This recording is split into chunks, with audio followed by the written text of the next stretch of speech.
अस्सलाम वालेकुम। अभी हम देख रहे हैं मॉड्यूल 5 यूनिट नंबर 1 जिसका नेम है टेस्टिंग एंड एवल्यूशन।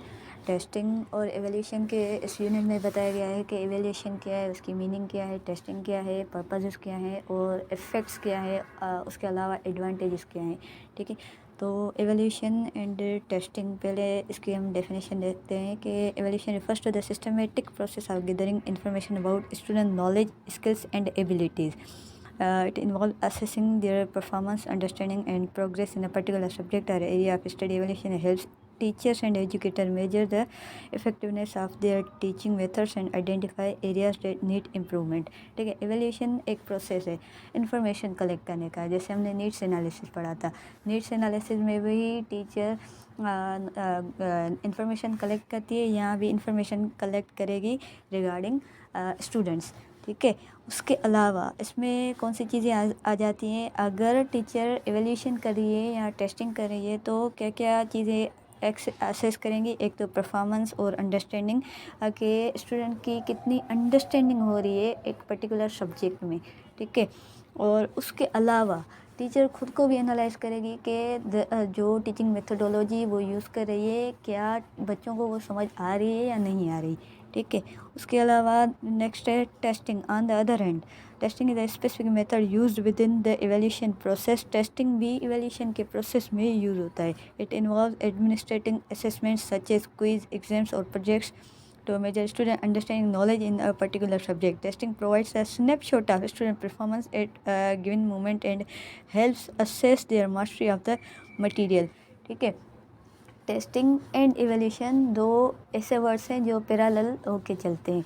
ठीक है, जहाँ पे एवेल्यूशन आएगी वहीं पे टेस्टिंग का भी वर्ड आ जाता है।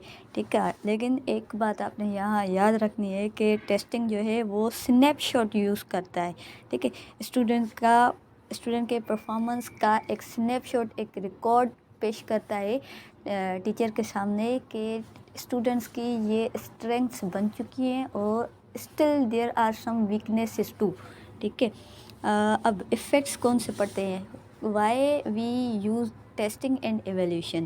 The effects of testing and evaluation are manifold. Firstly, they provide feedback to both students and teachers. Students receive feedback on their strengths and weaknesses, allowing them to focus on areas that need improvement.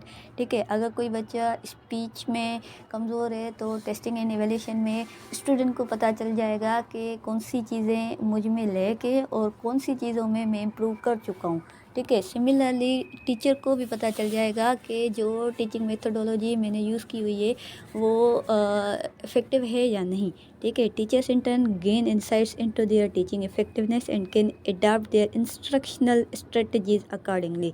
ठीक है, then additionally, testing and evaluation help in tracking students' progress over time by regularly assessing their performance. Educators can identify areas where students are excelling or struggling, enabling them to provide appropriate support and intervention. ठीक है, अच्छा, then what are the purposes of using evaluation and testing? The purposes of testing and evaluation are diverse. They include firstly assessing learning outcomes. ठीक है, कि कौन से outcomes हमें मिलेंगे स्टूडेंट के, और अगर हम असेसमेंट नहीं करें तो क्या होगा, अगर करेंगे तो क्या होगा। ठीक है, फर्स्ट है testing helps determine whether student have achieved the desired learning outcomes and objectives. ठीक है, ईएसपी की बात अलग है, वो स्पेसिफिक है, बट जनरली कोई भी टीचर अगर असेसमेंट नहीं करेगा and go with the flow चलेगा तो वो कहीं ना कहीं लाइक मात खा जाएगा कि स्टूडेंट को बातें समझ आ भी रही हैं या नहीं, या मैं ऐसे ही चल रहा हूँ। ठीक है, नंबर 2 है identifying areas for improvement. Evaluation highlights areas where students में नीड एडिशनल सपोर्ट और वेयर टीचिंग मेथड्स में नीड एडजस्टमेंट। ठीक है, यहाँ पे टीचर जो है टीचर को ज़्यादा से ज़्यादा फोकस करना चाहिए। वैसे भी टीचर को ही करना चाहिए कि कौन सी चीज़ें, कौन से मेथडोलॉजीज़ मैं यूज़ कर सकती हूँ कि बैक बेंचर भी इंटरेस्ट पैदा कर सके लर्निंग में। ठीक है। नंबर 3 है guiding instructional planning evaluation result inform teacher decision on what topics to focus on, how to structure lesson and which teaching strategies to employ. ठीक है। गाइडिंग इंस्ट्रक्शनल प्लानिंग में क्या होगा कि टीचिंग जो टीचर है वो एवेल्यूशन एंड टेस्टिंग में रात को बैठकर अपना लेसन प्लान बनाएगी कि कौन सी चीज़ें कैसे सुबह मैंने पढ़ानी है। उसके अलावा कुछ ऑब्जेक्टिव्स वो रखेगी और ये भी रखेगी कि ये ऑब्जेक्टिव्स मुझे अचीव करने हैं कल 2 घंटों में। ठीक है। उसके अलावा नंबर 4 है promoting accountability testing and evaluation provide a means to measure and demonstrate the effectiveness of educational programmes and institutions. उसके अलावा जो हमारे पास जो एक ओपन प्रोग्राम आया था, उसके अलावा CDC के प्रोग्राम्स चलते हैं। सो बहरहाल अगर टीचर के बस की बात नहीं होती और एक्स्ट्रा प्रोग्राम्स लगाए जाते हैं, लाइक वर्कशॉप्स लगाए जाते हैं, सेमिनार्स लगाए जाते हैं, तो उन वर्कशॉप्स का, उन सेमिनार्स का क्या असर पड़ता है, इधर students like learn something or not. So accountability भी हो जाती है। Number 5 motivating student assessment can motivate student to study and engage actively in the learning process by setting goals and benchmark for the achievement. यहाँ पे एक question arise होता है कि ज़्यादा से ज़्यादा रोल कौन प्ले करेगा एवेल्यूशन एंड टेस्टिंग के बाद, स्टूडेंट या टीचर। ठीक है। स्टूडेंट देखेगा कि कौन सी चीज़ें मुझ में लैक हो चुकी हैं, कौन सी चीज़ें मैं सीख चुका हूँ। उसके अलावा टीचर भी देखेगा कि मेरी मेथोडोलॉजीज़ ईजी हैं या एवरेज हैं या एडवांस में चल रही हूँ। ठीक है। तो अकॉर्डिंग टू मी 50-50 सही है। स्टूडेंट को भी समझ आ जाएगा कि कुछ मैं भी पढ़ूँ तो ही मुझे बातें समझ आ जाएगी। 100% टीचर पे रिलाई करना गलत चीज़ होगी। ठीक है। उसके अलावा टीचर भी देखेगी कि अगर मैं एडवांस जा रही हूँ तो मुझे मॉडरेट होना चाहिए, अगर मैं मॉडरेट जा रही हूँ और जो स्टूडेंट का बैकग्राउंड है वो इजी वाला है तो उसको टीचिंग मेथोडोलॉजी को इजी बनाना चाहिए। ठीक है। अच्छा, व्हाट आर द एडवांटेजेस। हमें पता है इवैल्यूएशन एंड टेस्टिंग के बहुत सारे एडवांटेजेस ही होते हैं। Number 1 feedback, number 2 identify individual needs, personalise instruction teacher use करेगा कि कहाँ और कैसी इंस्ट्रक्शंस मुझे देनी चाहिए। फिर आ जाता है enhancing learning outcomes, curriculum development, accountability and quality assurance, motivation and goal setting, programme evaluation. ठीक है।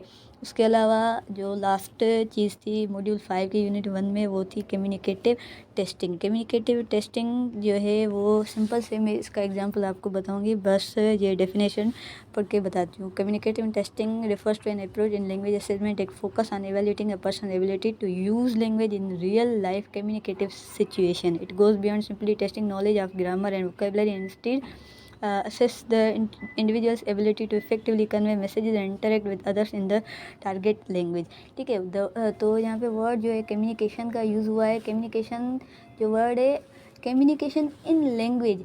अब कम्युनिकेशन का जो वर्ड है वो हम स्पीच के बारे में सोचते हैं, बट लैंग्वेज जो है उसमें 4 स्किल्स आ जाते हैं, speaking, listening, reading and writing. ठीक है। तो कम्युनिकेशन एवोल्यूशन बोलता है कि लैंग्वेज जो है वो सिर्फ़ और सिर्फ कम्युनिकेशन लाइक स्पीकिंग के लिए नहीं है।